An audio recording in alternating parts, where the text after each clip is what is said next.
Whenever there's a day when I feel sad, there's something that can stop me feeling blue. My name is Desi. I'm deeply sentimental, easily influenced by fictional characters, and I believe in fairies and iced matcha, always iced, and the emotional importance of cats, emphasis on cats, plural, and very dramatic nightgowns. Somehow, it's that time of year again, to share my favorite books of the year. And the ones that I can't wait to get my hands on. The amount of incredible books coming out this year, you guys. I have a list to keep track of all of them, obviously.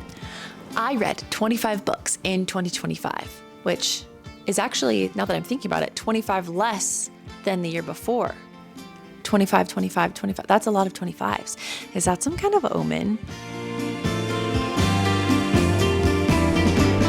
This may seem like a noticeable decline, but I feel quite the opposite.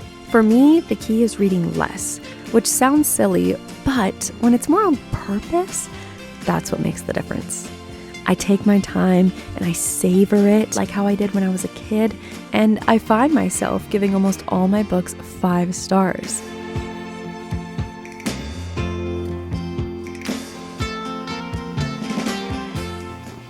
Excuse me, sir. Could I sit there? Do you want to share? We could get cozy. Am I squishing you? Hello, sweet friends, and any potential friends. Hi, I'm Desi. I feel like a little kid on the playground, like, hey, I like books. Do you like books? We could like books together. Let's be friends. I also really like cats. I have 6 of them, and I love tea. However, this is just water today because I've had too much caffeine, so. I'm feeling very much like Miss Frizzle today. I'm absolutely jazzed by that, actually. She is a whimsical icon, and that's who I want to be. I can't believe it's this time of year again. I feel like I just made this video last year. I read exactly 25 books, as previously mentioned, and I do have to say, I think this was my best reading year I've ever had. I gave more 5 stars this year than I've ever previously given, and going into 2026, you might call me crazy. I don't think it's crazy though. I have a goal to only read 4.5 and 5-star books. Let me give you just a tiny example before we get started. One of the books that is in my top 3 this year, I read 2 or 3 years ago where I started it and I DNF'd it at like 35%, and I said, you know, this isn't for me. I don't like this. But then I read it this year. It was a completely different story. I was like, how did I DNF this before? This is incredible. This is a soul book. This is a book that was meant for me. And if I would have just pushed through and read it 2 or 3 years ago, I would have not enjoyed it. I would have probably given it 2 or 3 stars. Blah, blah, blah. Proper name, place name, backstory stuff. It's now a new soul book. So there's my testimony. Let's just get started. I do have them ranked 1 to 10 with 2 honorable mentions. Coming in 10th place, we have Catabasis or Catabasis by R.F. Kuang. This felt like going to Hogwarts and taking a magical class on not physiology, not psychology. All these P words and they're not the right one. Philosophy. I think that's the word I'm looking for. Basically, it's about 2 students who attend Oxford, and he's like a professor who is going to write their recommendation letters and basically secure their future for them. He dies, and they journey into hell so that they can bring him back so that he can write their letters for them. And while they're in hell, there are like the 7 rings, the 7 layers of hell that they have to journey through. And then there's this narrator that will pop in and give you little mini lectures about things that the characters are talking about. I felt like I was in class, but in such a fun way. To me, this was like peak dark academia. There's a little romantic subplot and I loved it. I was lapping it up. It was so good. I will say my one caveat to this was there was one scene with a cat that made me sad. I was like, I can't give this book a 5 stars simply because of that scene. So I think I rated it a 4.9. This also may be the most beautiful book that I acquired this year, Under the Dust Jacket. I shouldn't even be displaying this with the dust jacket on. This should be in a case on my bookshelf with a little light shining on it so that whenever anybody walks into the room, they see this one first. I loved it. I loved it. I loved it so much. Coming in strong at number 9, I was a little torn about putting this one higher on the list, but the ending, I didn't love, but I loved the rest of the book, and that is The Favorites by Lane Fargo. Oh my gosh, this was one of the most unputdownable books that I read this year. I flew through it. I was listening to this on audio and reading along physically, but whenever I was doing anything, cleaning the house, doing the dishes, I was listening to this book. I could not get enough. The way that it was written about these two figure skaters fighting against all odds to go to the Olympics. It was messy, but it was so addicting. To the world, they were a scandal. To each other, an obsession. Ooh, it was, oh my gosh, I could reread this. I probably will reread it. Okay, before we keep going, I want to take a quick moment because today's video is sponsored by ZocDoc. So, along with reading slower, something else that's really changed or improved for me this past year is how I take care of myself. I'm very, very good at procrastinating the big things and distracting myself with smaller, little cozier tasks. Oh, I've already stamped that one. So I'll like make a cup of tea, I'll light a candle, and then I'll completely reorganize my bookshelf. Instead of doing something that actually needs to get done, like booking a doctor's appointment.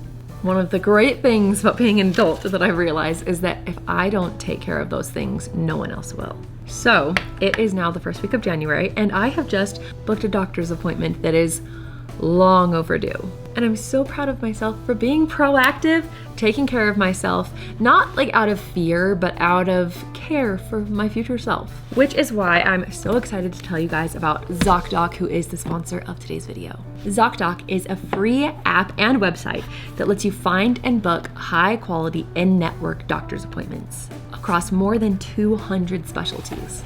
What I love about the website is that it's so user-friendly. It makes it very easy to search based on exactly what you need. Read verified patient reviews, see doctors' profiles, their real-time availability, and then book instantly. No phone call, no waiting on hold. Most of the time you can actually get in within a couple of days, sometimes even the same day, which I think makes following through so much easier.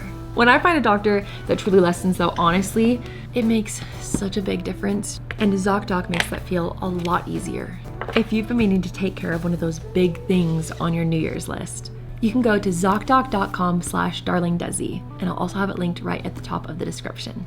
Okay, thank you for letting me interrupt myself. Now, back to the books. At number 8, I have Wild Reverence by Rebecca Ross. This was my year of Rebecca Ross, and you'll see what I mean later. Rebecca Ross writes love stories unlike anyone else I've ever read, and the scenes that are intimate and romantic, she does in almost a sacred way. This is the type of romance I want to be reading. The yearning in this is like the Mr. Darcy Elizabeth hand brush, stolen glances across the room. That's Rebecca Ross, and that's specifically Wild Reverence. And you know what Rebecca Ross does the best?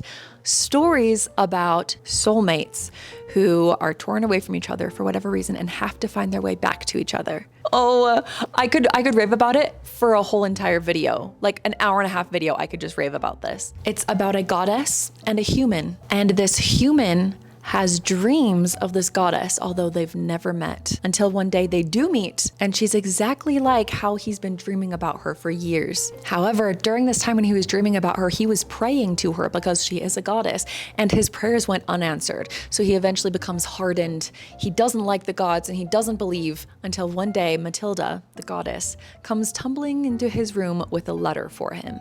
They were fated to find each other beyond dreams, and it's perfect. It's a perfect book. I take it back just a little bit, because if you've read this, I wanted just a tiny bit more from the ending, but the rest of the book made up for it. So yeah, it's perfect. Am I holding this too close? I feel like I'm yelling at you guys. I apologize. I'll try to hold it further away. How's that? What are we at? Number 7? At number 7, we have The Rose Bargain by Sasha Payton Smith. This is for us fairy tale girlies. And guys, I know you're here too. But make it a fairy tale that also kind of feels like it belongs sitting next to Bridgerton, Pride and Prejudice, but also add in like The Bachelor. I don't want to lose you when I say that.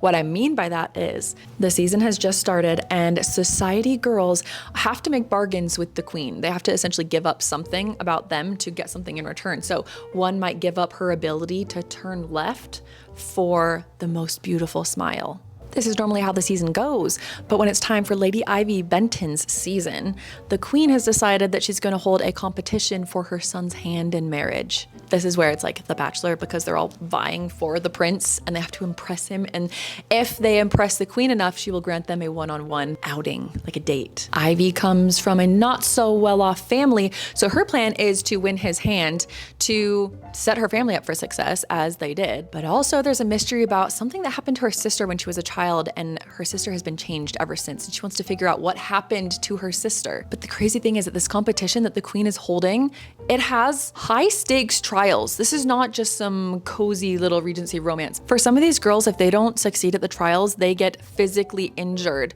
Like, I think there's this one where they have to be sewing something, and if they sew anything, their needle will puncture their finger. They bleed. Like they're being punished if they don't do it correctly. There are lavish balls and beautifully intricate gardens, and like there are fae in this. That aspect is done so well and good and perfectly. This was everything. I loved it so much. Oh my gosh. I feel like I spent a little bit too much time on that one. What number are we at? For 6, I have If It Makes You Happy by Julie Olivia. This was my Brendan Fraser 90s rom-com dream.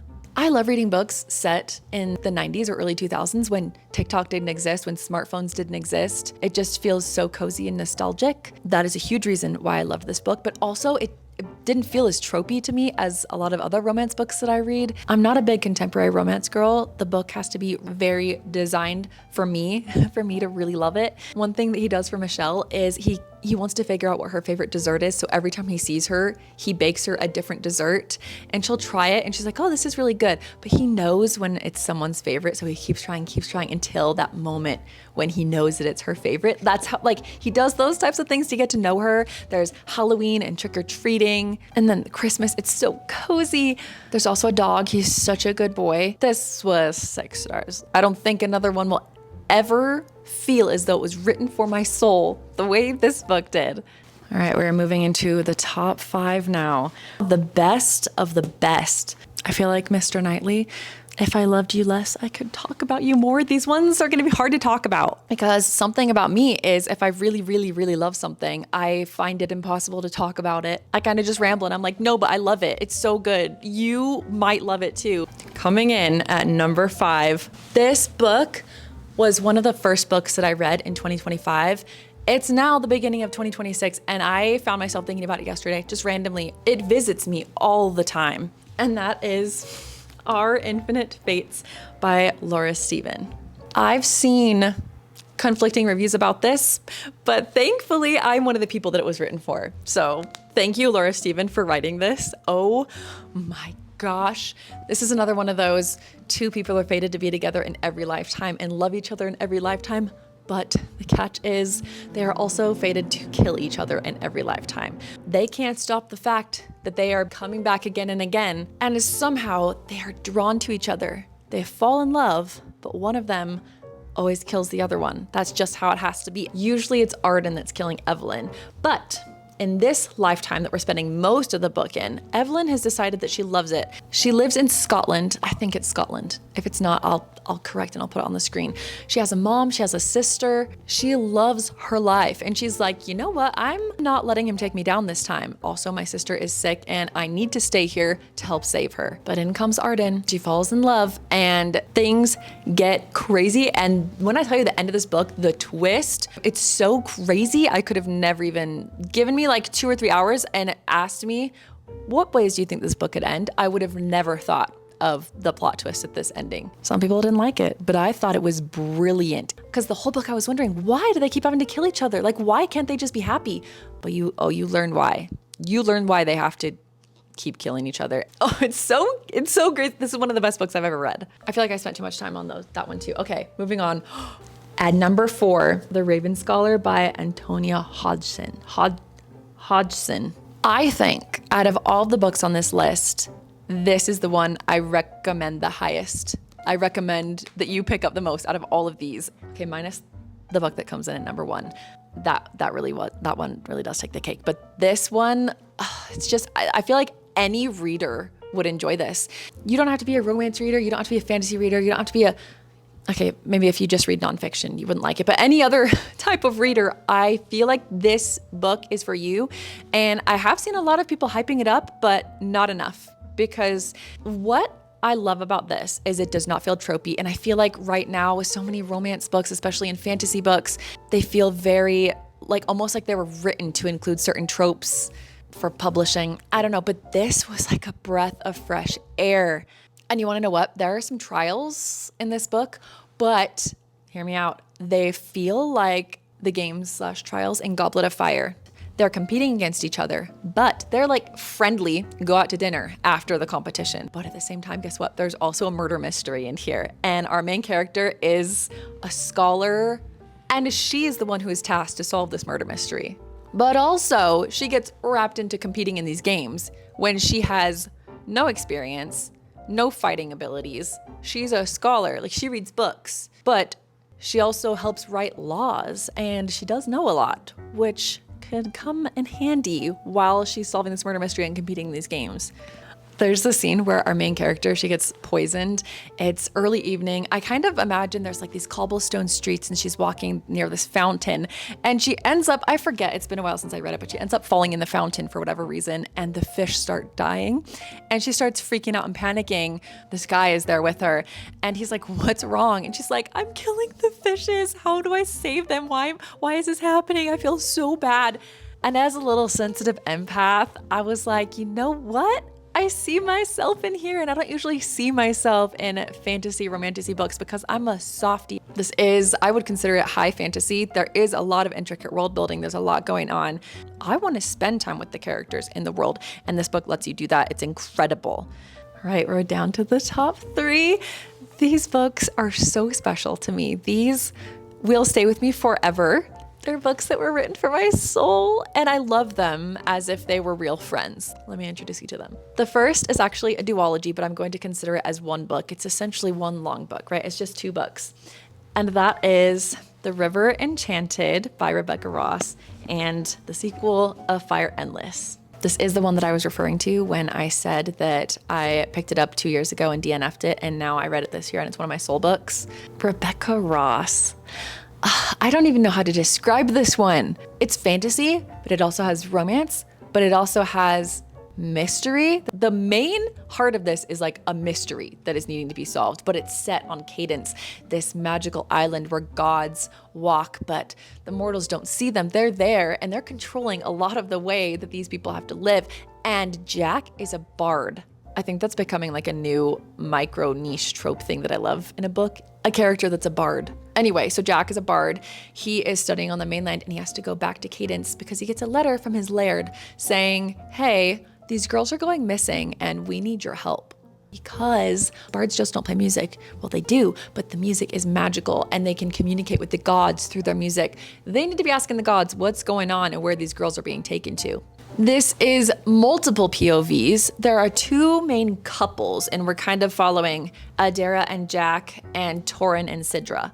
I love them both equally. They are my family now, and I would die for them. The romance, incredible again, just like in Wild Reverence. I don't even want to go into too much more because I feel like what I just told you is all I knew going in, and I had the best time. This story as a whole is what Rebecca Ross does so well about 2 soulmates who have to find their way back to each other. If you like Scotland and folk tales, folklore, Lord of the Rings, that might seem far-fetched a little. A story that doesn't feel like it's just full of tropes. Insane, beautiful, atmospheric prose. Please, please, please, please pick this up. But then again, you know, I said it wasn't the right time when I read it 2 years ago. So maybe just keep it on your radar. And whenever it speaks to you, whenever it's on its bookshelf and it just whispers that now's the right time, then you'll have it, because that's what it did with me. It just kind of whispered and I knew that it was telling me, it was inviting me in. And I'm so grateful that I listened. At number 2, this book. Oh my gosh. Words of Radiance by Brandon Sanderson. This is the second book after The Way of Kings. It is 1,080 pages, and I ate every single one of them up. Oh my gosh. I know there are so many of you who have heard about the Way of Kings series, but you're intimidated for good reason. I was too. It takes a while to get going. However, book 2 has some of my favorite quotes that I've ever read in a book, and it gave me the feeling of like medieval fantasy books or like Lord of the Rings, where it's such an epic story in an incredible world with characters that you would sell your soul to protect. Kaladin, Shallan, Sail, even Dalinar, Adolin. I can't really say much about this because it's a sequel, but there's a scene in an arena where there's a battle going on. And if you know, you know. I was reading that scene while I was just arriving at a hair appointment in Long Island, and I was sitting in the car and I was just like giggling and kicking my feet and like fist bumping the top of the car. I was so wild up. This is a once in a lifetime read. I can almost guarantee that you'll like it. Mostly everybody that I've talked to loves it. It's just really long, but you can romanticize it. This was just, see how I'm just rambling? I don't know what to say. It was so good. This is a 6-star book. Oh, I love it. Okay, can you see what these are? You can probably see. This was so easy. I didn't even have to think about it. I knew that this book / series is just light years ahead of all these other ones. When I tell you this character, she's just the coolest girl ever. She's like Lorelai Gilmore meets Jo March meets Anne of Green Gables. They are the unselected journals of Emma M. Lyon. I'm gonna hold up volume 3 because that's just the one on top. You see, I have nothing to say because I can't, there's no way I can accurately share with you how perfect and life-changing this is, other than to say that, here, maybe I can convince you by reading you part of it. So you can get to know Emma from Emma and not me. Okay, March 9th, she says, I walked longingly past the Dalliance today, St. Crispian's bookshop. I did not go in. There are realities we must face, an empty purse being one of them. I did pause before the front window and read the place card, which, being read backwards, states that they sell books of new, slightly used, and abominably treated yet resurrected variety. I adore this shop, but the price for even a resurrected book can be quite steep. March 11th. Rain, dismal enough to be cozy. March 14th. I found myself wakened in the early hours to a sound that haunted me at school. The scurry, the scrape, the scratch, followed by an all too earthly squeak. The garret has mice. I weep. July 27th. I learned a long time ago that my happiness has to be separate from the things beyond my control. Gloomy days stand in their place, but there is too much, I wave my hand about, too much of everything else, I suppose, to live under them. Emma, my dear. Oh my goodness, I love her to bits and pieces. Yes, there are journals, like you're reading a fictional character's journal, but there is an overarching story. Emma is also obsessed with Jane Eyre. She has this secret society and they call themselves the Jane Eyres. And there's a specific book that gets passed to every girl and they write their name in it and it's like sacred and precious because it's the Jane Eyre book. It's whimsical. It's so whimsical. And the setting in London with these beautiful townhomes and Hyde Park and tea shops and bookstores and going to balls and private dinner parties. It's everything good and lovely and perfect. I will never recover from these.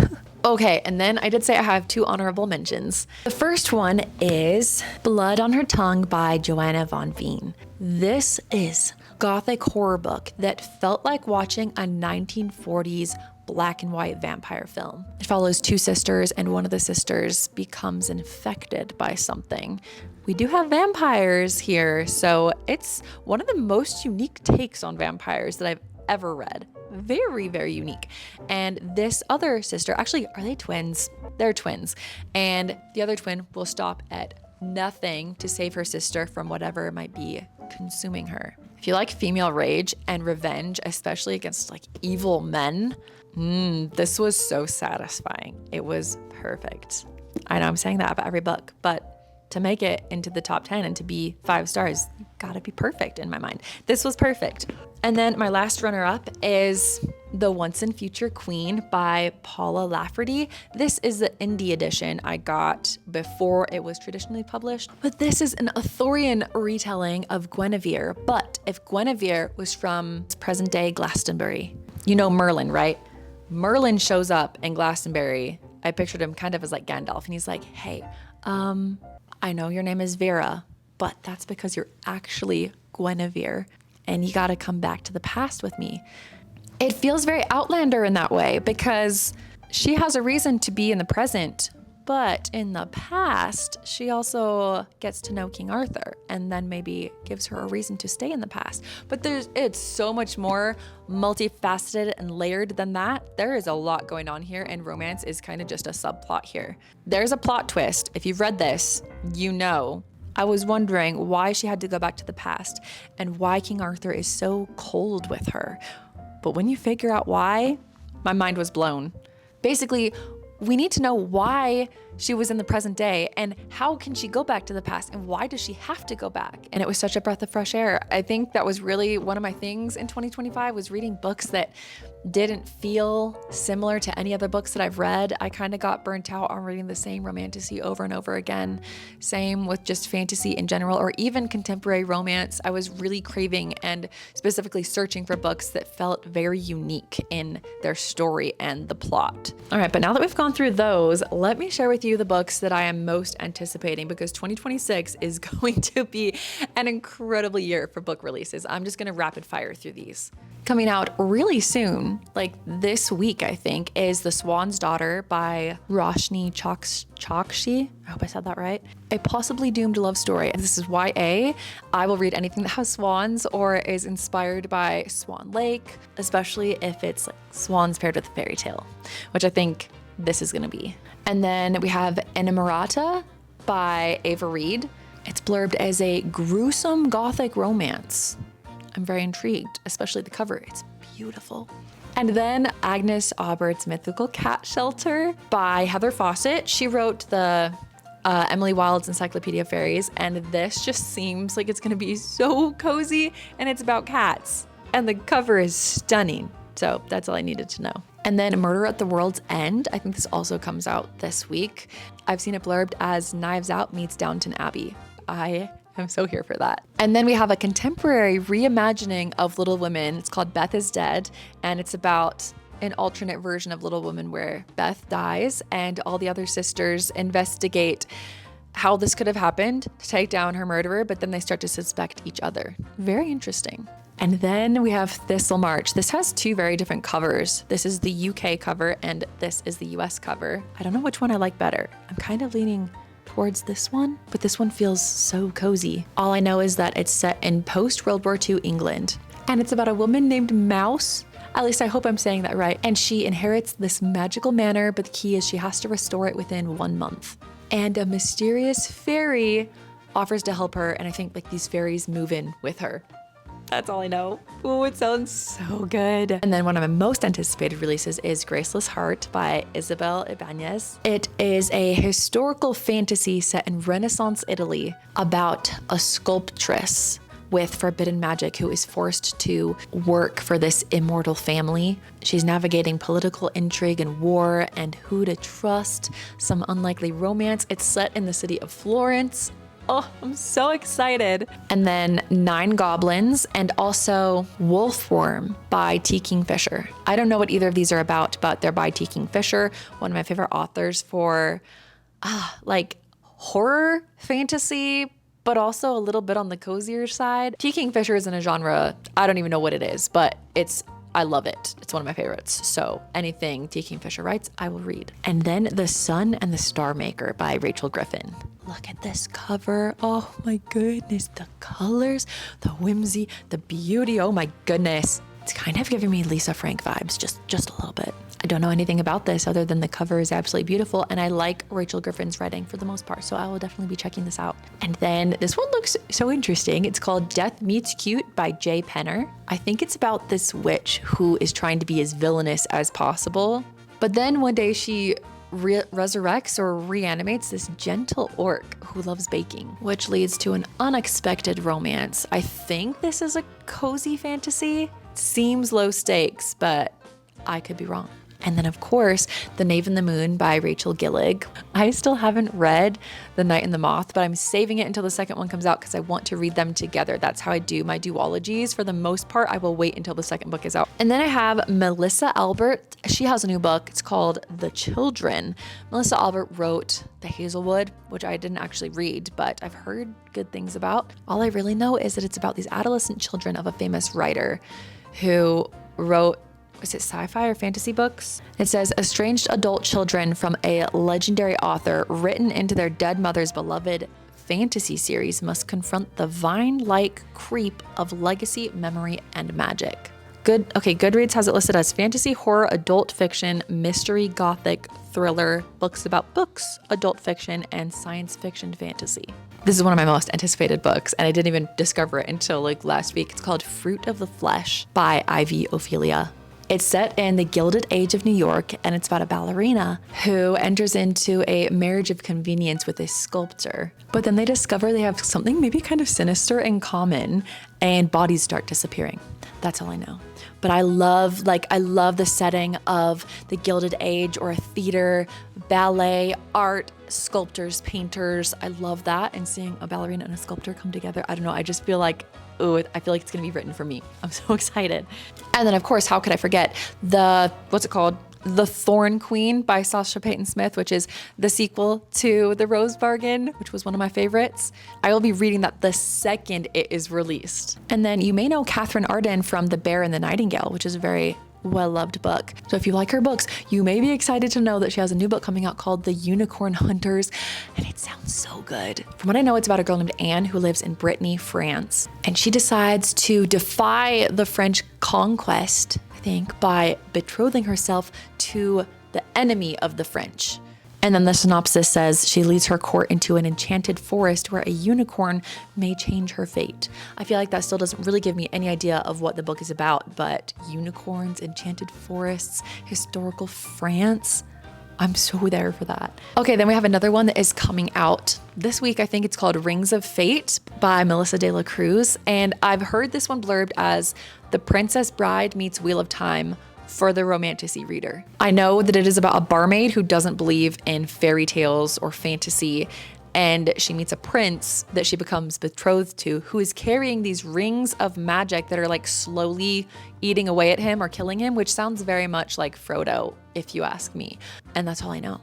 I know I'm most likely forgetting some, but those are all that I have on my list for right now. I was so excited for this year of books and stories that will shape who I am as a person, and to also share in that with you guys. I love talking books with you, and I just feel there's so much good to come. Aren't you so excited? Think about all the books you read last year and the ones that changed you and shaped you as a person. That's what we have to look forward to this year. There's gonna be more of that. So friends, let me know, what is your first book of 2026 if you've already read it, and how was it? Or what is a book that you are anticipating the most? Or, okay, sorry, one last question. What was your favorite book of 2025? That I would love to know that. And then maybe I can look a bunch of them up and add some of them to my list. I just wanna end by thanking you guys so much for being here in this cozy little space of the internet with me. It means so much more than I could ever know how to express. Can I hug you? Okay, if you don't like hugs, I'm sorry. You can pause or look away. I'm gonna give you a hug. Thank you guys for being here. Truly, I don't know that I would have read so many of these books if it wasn't for you and discussing books with you and you guys recommending them. I'm so grateful for you. And I hope you have the best reading year coming up. Like, this is going to be insane, you guys. It's going to be so good. So I wish you all the best. My advice would just be to DNF books if you're not enjoying them. Don't force yourself to read something you're not liking. Life's too short for that. I will see you soon. Until then, please make yourself as many cups of tea as you would like. Put sprinkles on your breakfast. Allow yourself to sleep in when you can, and share your secrets with the wind. You never know who it might carry them to and how your life might change. I love you so much, and I will see you soon. Bye, friends. What if I let go and hope they don't fall? See, like that. Can we do it? 25 books in the year 2025. We did like 10 takes of that before they fell. Should I just use one of those takes or do it again? This was hard to do. Would you like to get up now, sir? It's okay if you want to. Your tail is kind of going like you're angry, but you're not trying to get up. And again, he's a rag doll, so he kind of just hangs out. It's so good. It is. It's so good. Who's a good boy? I can't get up right now. Look. What? Oh, hi. So I can't film Mary. anymore. I'm sorry, babe. I think our workday's over. It's over. Yeah, Mary, this little one. look up here, honey. She's a No, sleepy she- girl. no, she's too sleepy. There she Beautiful is. princess. There she is. Yo. Yo. She's now Oahu's long lost princess.